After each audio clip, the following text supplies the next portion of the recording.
एक क्राइम ऐसा भी क्यों निकले मजबूर, डोर के कच्चे रिश्ते। उत्तर प्रदेश के गोरखपुर जिले का एक गांव है उमरपुर। ये गांव थाना चिलुआ ताल के अंतर्गत आता है। गांव के बाहर आम का एक बड़ा बाग स्थित है।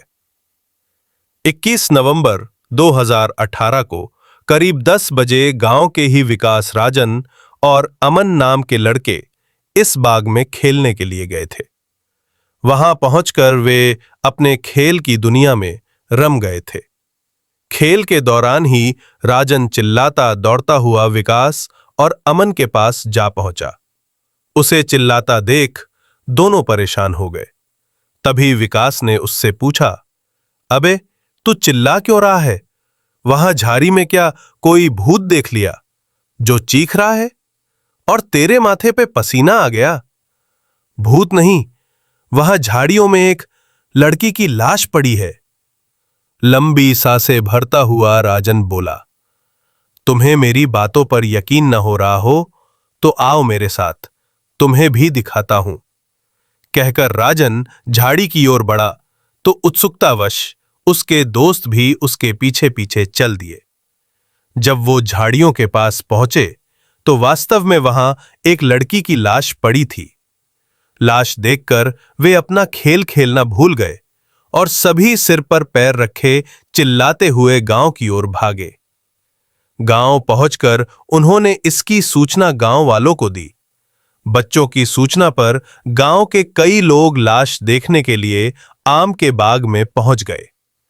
थोड़ी देर में वहां तमाशबीनों का मजमा जमा हो गया।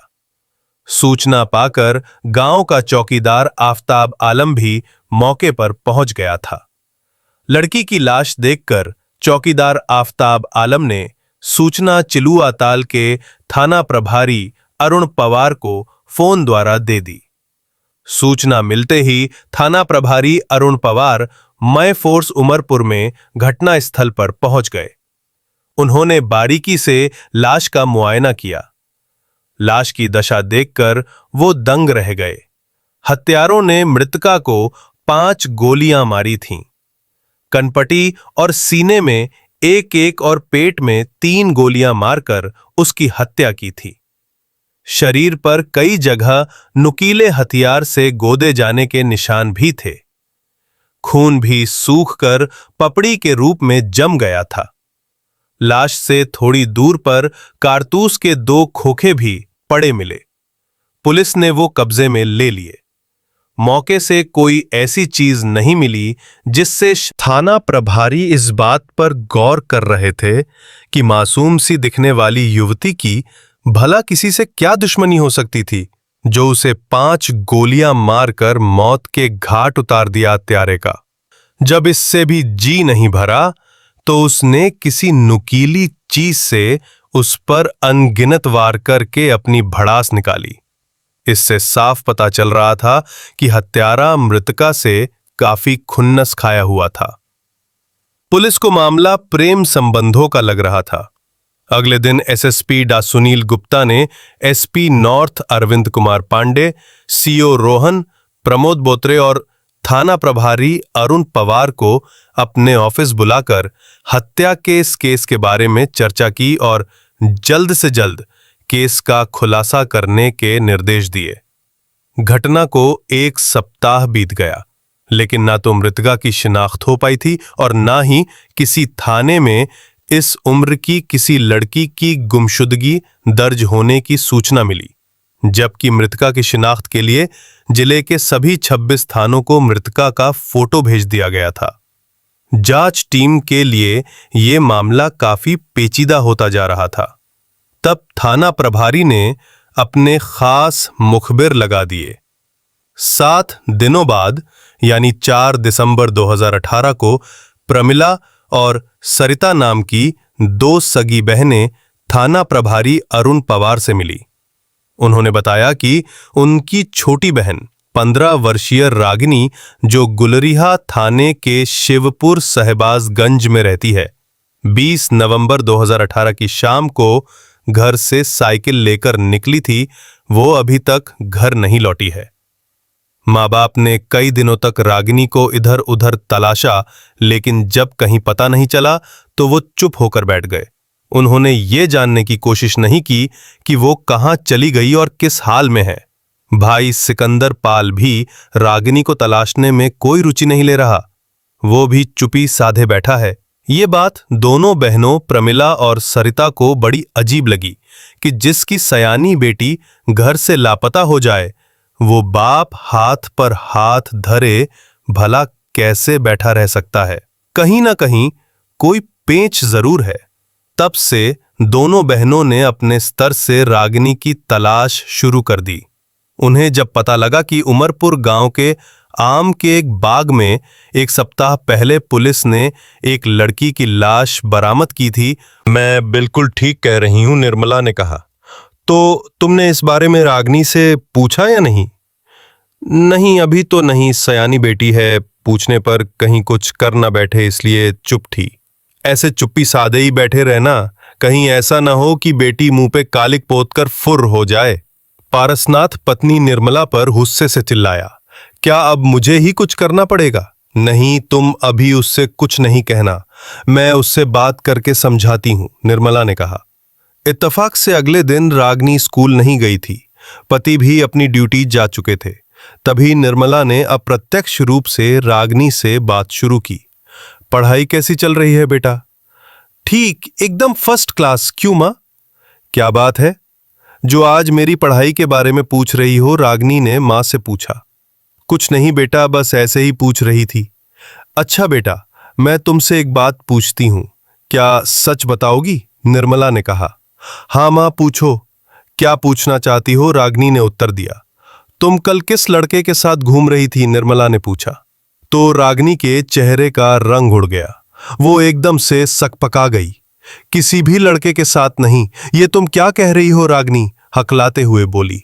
लगता है किसी ने तुम्हें गलत जानकारी दी है। यह बात सरासर झूठी है। रागिनी नजरें चुराते हुए बोली। क्या मां, तुम्हें अपनी बेटी पर भरोसा नहीं है? मुझे तुम पर पूरा भरोसा है बेटा। तुम ऐसी वैसी हरकत नहीं कर सकती जिससे तुम्हारे माँ बाप की जगहसाई हो, निर्मला ने समझाते हुए कहा। देखो बेटा, इज्जत, आबरू और मान मर्यादा एक औरत के कीमती गहने हैं बेटा। यदि कोई बात हो तो मुझे खुलकर बता दो, मैं किसी से नहीं कहूंगी। नहीं मां, ऐसी कोई बात नहीं है, रागिनी विश्वास दिलाते हुए बोली। बेटी के इतना कहने पर मां निर्मला उसके कमरे से चली गई। मां के कमरे से जाने के बाद रागिनी इस बात से हैरान थी कि मां को सच्चाई का पता कैसे चल गया, उसे किसने बताया होगा। वो इस बात से भी डर रही थी कि पापा और भाई को जब इस बारे में पता चलेगा तो घर में कयामत ही आ जाएगी। जब से पत्नी ने पारसनाथ को बेटी के बारे में बताया था, वो परेशान हो गया था। अत वो भी बेटी के बारे में उड़ रही खबर की सच्चाई पता लगाने में जुट गया। उसे पता चला कि पड़ोस के राकेश से रागिनी का काफी दिनों से चक्कर चल रहा है। ये जानकर कुछ दिनों तक तो सब ठीक चलता रहा। घर वालों का रागिनी से धीरे धीरे ध्यान हटने लगा था। फिर मौका देखकर रागिनी अपने प्रेमी राकेश से मिलने लगी। उसने राकेश से कह दिया कि वो उसके बिना जी नहीं सकती। वो उसे यहां से कहीं दूर ले चले जहां हमारे सिवाय कोई और ना हो। राकेश ने उसे भरोसा दिया कि वो परेशान ना हो, जल्द ही वो कोई बीच का रास्ता निकाल लेगा। रागिनी इस बात से पूरी तरह मुत्तमईन थी कि अब तो घर वाले भी उसकी ओर से बेपरवाह हो चुके हैं। लिहाजा वो पहले की तरह ही चोरी छिपे प्रेमी राकेश से मिलने लगी। यह रागिनी की सबसे बड़ी भूल थी। उसे ये पता नहीं था कि घर वाले केवल दिखावे के तौर पर उसकी तरफ से बेपरवाह हुए थे, लेकिन उनकी नजरें हर घड़ी उसी पर जमी रहती थीं। सिकंदर को पता चल गया था रागिनी फिर से राकेश से मिलने लगी है। इस बार सिकंदर ने रागिनी को राकेश के साथ बतियाते हुए रंगे हाथ पकड़ लिया था। फिर क्या था, वो उसे वहीं से पकड़कर घर ले आया और उसकी खूब पिटाई की। इस बार पारसनाथ ने बेटे को पिटाई करने से नहीं रोका, बल्कि उसने बेटी को सुधारने के लिए बेटे को पूरी आजादी दे दी थी। पानी अब सिर से ऊपर गुजरने लगा था। डांट या मार का रागिनी पर अब कोई असर नहीं होता। रागिनी की करतूतों से घर वालों की इज्जत तार तार हो रही थी। बहन के चलते परिवार की हो रही बदनामी को देख सिकंदर भी ऊब गया, इसलिए उसने रागिनी की हत्या करने की ठान ली। इस बाबत उसके माँ बाप में से किसी को कुछ भी नहीं बताया। सिकंदर का एक जिगरी दोस्त था कामदेव सिंह। वो शाहपुर थाना क्षेत्र के व्यासनगर जंगल में रहता था। उस पर कई आपराधिक केस भी चल रहे थे। सिकंदर जानता था ये काम कामदेव आसानी से कर सकता है। दोस्त होने के नाते वो उसकी बात कभी नहीं टालेगा। वैसे सिकंदर खुद भी इस काम को अकेला कर सकता था, लेकिन वो खून के मजबूत रिश्तों की डोर से बंधा हुआ था। ऐसा करते हुए उसके हाथ कांप सकते थे। सिकंदर ने कामदेव को रागिनी की करतूतें बताकर उसे रास्ते से हटाने की बात कही तो वो उसका साथ देने के लिए तैयार हो गया। दोनों ने दीपावली के दिन रागिनी की हत्या करने की योजना बना ली, ताकि पटाखों के शोर में रागिनी की मौत की आवाज दबकर